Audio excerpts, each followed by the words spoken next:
You are now listening to the Dreamers Hub podcast. This podcast is about collaboration between the dreamers and the doers to inspire more people to do the things that they enjoy doing. So if you're into that kind of thing, consider subscribing. What up, guys? Welcome back to the Dreamers Hub podcast. It's been a minute. I know. I've been working. I've been slaving.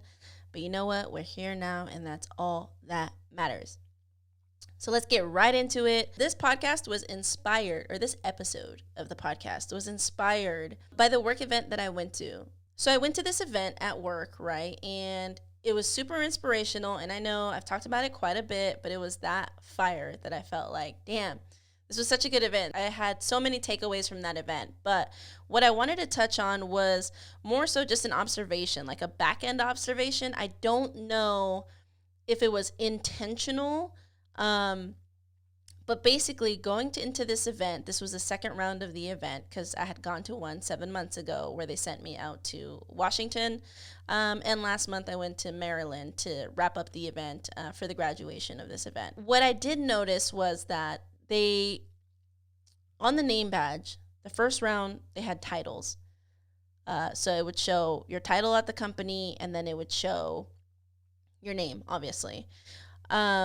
This time around, all they had was just the name and the event that you were part of this event because we were at a big convention center. Now, traditionally, I feel like name tags in general will have like the name and then the title attached to it. And with that, their perception is like, okay, well, this person, let's say, is an executive of something, some kind of executive, some kind of higher up or whatnot. It gives that name tag along with that title. It gives them some kind of power, quote unquote.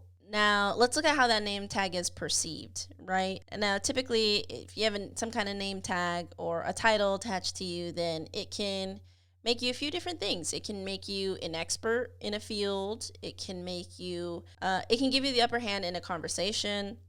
It'll allow you to make decisions for others. It can, quote unquote, solidify who you are. For example, if you're in a leadership role, you have people you have to manage. As a boss, you have a name tag, a title, and most of the time what you say would essentially be the final say in a given situation. And sometimes the outcome can be a positive one, and sometimes the outcome can be a negative one. Depends on what side of the fence you're on, obviously, but it can have that type of effect. Now let's take a step back and look at different scenarios at where if name tags were not involved, how that would change the way you would approach things, how that would change the outcome of that specific situation.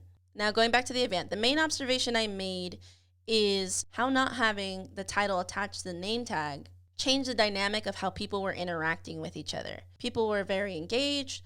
People were a little bit more easygoing, a little bit more relaxed. People were more open to having conversations, which they more than likely just met that day just because everybody flew in from everywhere in the U.S. Here's a point I'm trying to make. The name tag, the title, it doesn't matter.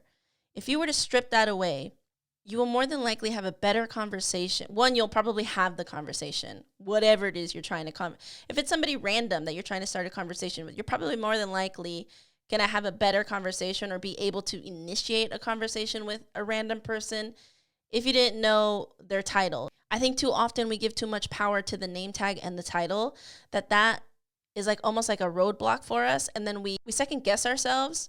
We second guess what we want to say. We get nervous. We start overthinking things. We overthink what we really want to say and or what we really want to do. And what happens is we end up beating around the bush. We end up not saying what we want. We end up not really fully expressing the things that we want to express, where it's almost like you're then let down with the outcome of what you get. How can you expect an outcome you want when you're not saying what you truly mean, when you're holding back? Your outcome is really only going to match your effort. If you're 100% saying what it is you feel, what it is you need from anybody, whether this is work, whether this is in a relationship, if you're not telling that person what you need to move forward, if you're not telling that person what you need to be happy, if you're not telling your boss what you need to be happy, what you need, what tools to be successful, how is that person ever going to guess that that's what you want? How can you expect to have the outcome that you want when you yourself aren't willing to say the things that you want to say because you're so stuck on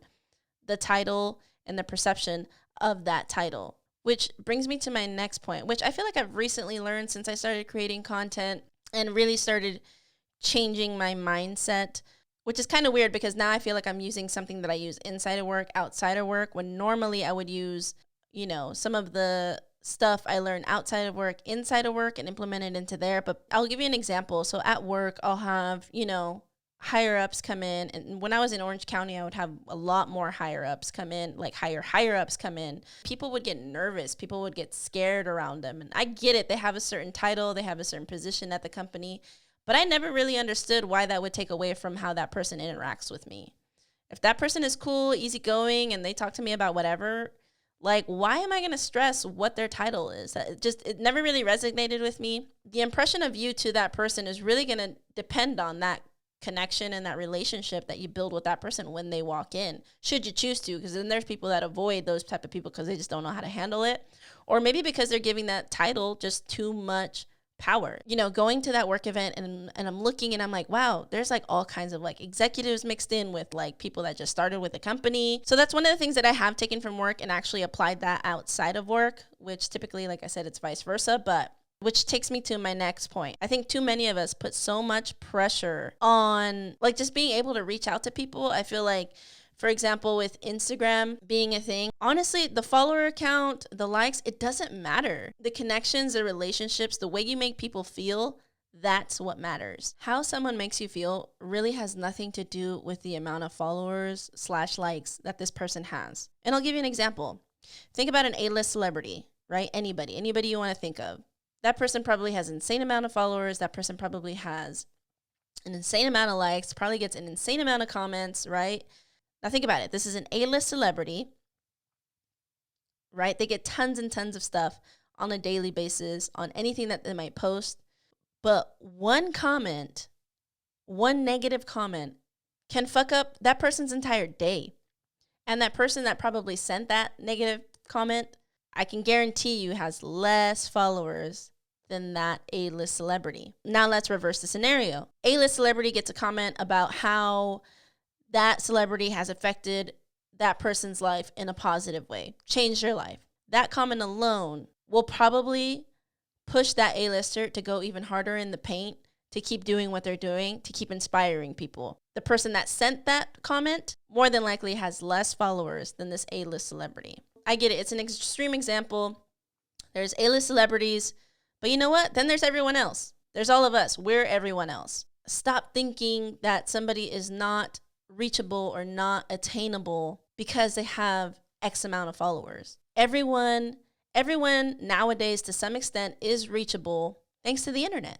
We've conditioned ourselves to think that we're not worthy of somebody's time because we attach a name tag / title to that person. And we give it a power that blinds us from thinking that we can actually do something as simple as starting up a conversation. Now, as most of you guys know, this year I challenged myself to step out of my comfort zone, try new things, and just take a different approach on life. I told myself I wouldn't hold back on anything I felt was necessary to say. I wasn't going to hold back on anything I would later regret if I didn't say it in the moment. And this approach for the last couple months has really allowed me to see the power of connection in relationships. I do my best to not second guess myself and say what I feel is important for people to know. So if you inspire me, I'll let you know. If you made me laugh, I'll let you know.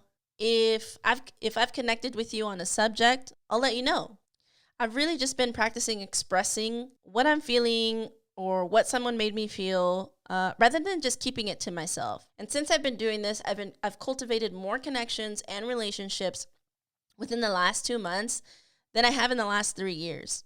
I don't look at name tags. I don't look at titles. I don't look at follower count. I don't let those numbers affect the way I would normally navigate a situation. I think it's important for really to just like get things off your chest, good and bad. I feel like you're crippling yourself if you're just keeping all those things to yourself, but because they could be so beneficial for somebody to hear. Hey man, good job. You've inspired me. Or hey, like I'm doing this because I saw that you were doing it, so I feel like I could do it too. Like it's so inspirational and it's so like why keep that to yourself? It's better off you put that out into the universe. It's better off you tell people how they make you feel, good and bad, because if you're sitting on it with the bad, like if you don't tell that person's not going to know. You can't expect them to guess what they need to do to make you feel all right. You can't expect people to know what kind of outcome you're trying to have. I myself, like I said before, have been practicing, just saying the things that I feel that are important to tell people, the things that I feel like are necessary to tell people, because that to me, it goes a long way. Giving somebody a compliment goes a long way, as opposed to just not saying anything. What's the point of just keeping it to yourself? And it could potentially change the world, believe it or not. People being nice to people was not so common nowadays. So people just, most of the time, just take the silent route out. But the more I think that we put it out there, the more people express themselves or are more expressive, I think the more change and more good in this world that we can do. Now, I've always wanted to create content. That's just that.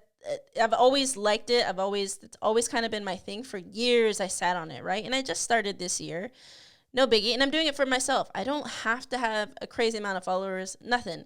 But I know that when I'm doing it and I'm finally uploading, whether it's a podcast or the YouTube channel, like, I feel happy. I feel excited that I could creatively express myself. And if some of you guys connect with me, that's amazing. That's like the cherry on top. Like that, for me, is very special, and a very special connection that I have with people, especially because it's like me being a lot more vulnerable is really opening up the doors for people to like actually hear my perception on the world and how I take things and how I look at things in general. And I just wanted to say this, and I wanted to express it because I think too many of us give too much power to the name tag. Too many of us give too much power to the title. Whereas if you were to strip that all away, how would you approach this person in person? How would you go up to them in person? Would you go up to them in person? Would you tell them like, hey, I like what you're doing. Hey, I'm about what you're about. Hey, I feel the same way about this certain topic.